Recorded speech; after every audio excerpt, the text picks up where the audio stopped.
gelse yüreğim yanar. Söyleyin gelse yüreğim yanar.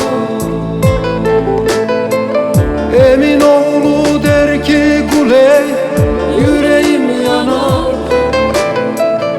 Öyle bir yanar ki garip haller var. Söyleyin gelse yüreğim yanar. Söyleyin gelse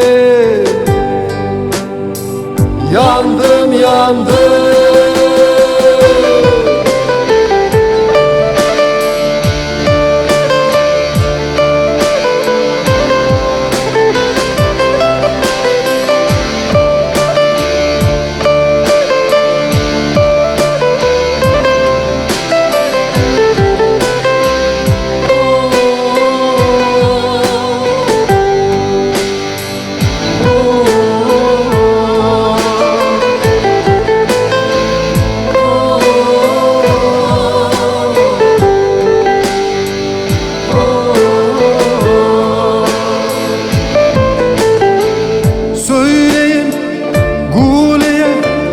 Artık gelmesin. Söyleyin canıma beni unutsun. Çünkü ben öldüm gözlerinde.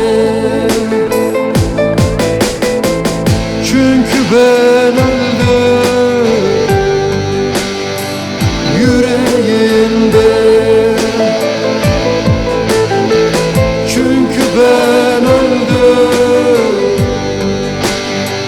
bıraktığı yerde. Çünkü ben öldüm gurbet elde. Oh